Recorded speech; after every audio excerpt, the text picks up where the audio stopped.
Good morning, children.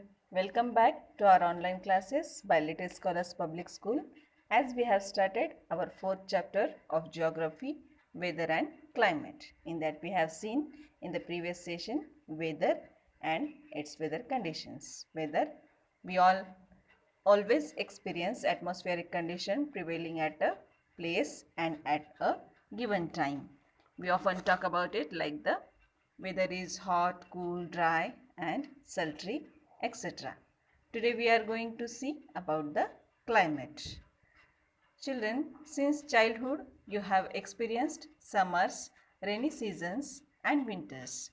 On the basis of your experience, you have to give answers of these following questions. In which months do summer, the rainy season and winter occur in a year from January to December? You have to make a chart like this. You have to show these all seasons in a chart. From this chart, we can understand the summer season falls in February, March, April and May month.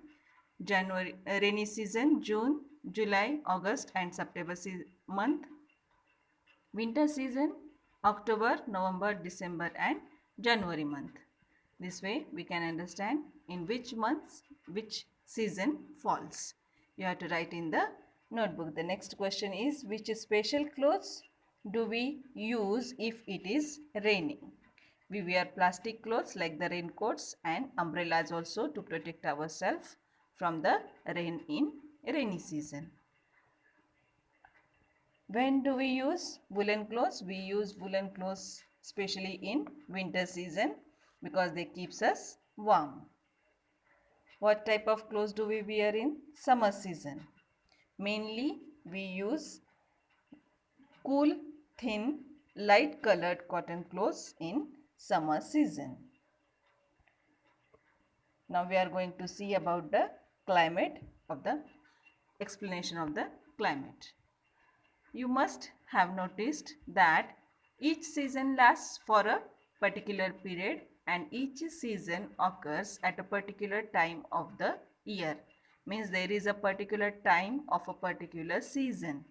The scientists observe the weather in a region for many years with the help of such studies, like many of the times the places where we can see the snowfall, or the places where the dew also is there, the rainy season heavy rainfall also is there.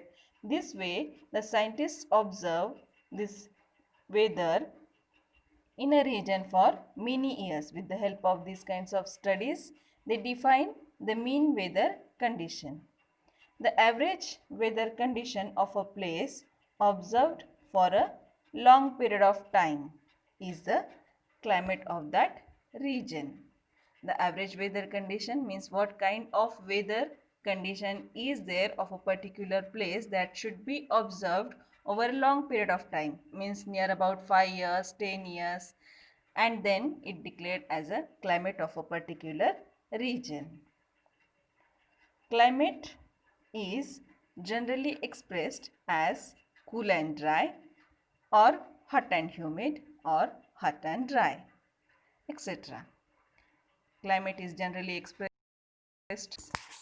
we can say the climate is cool and dry of a particular region, hot and humid of a particular region, hot and dry also of a particular region. This way, climate, the weather changes quite often due to changes in temperature, winds and humidity, etc. We always experience these changes. A sum of total all these elements define weather. These affect our day-to-day activities and lifestyle. Elements of weather are taken into consideration while describing the climate. Elements of weather we are going to see in the next session. This way you can difference between the weather and climate like this. Weather can change within a few minutes or within hours, or climate it takes very long time to change. Climate generally is not changing very quickly like the weather. Also we can say that climate is what you expect, or weather, and weather is what you get. The day-to-day life we can experience weather, but the climate we have to observe the atmosphere over a long time period. That's all for this session, children. Thank you very much.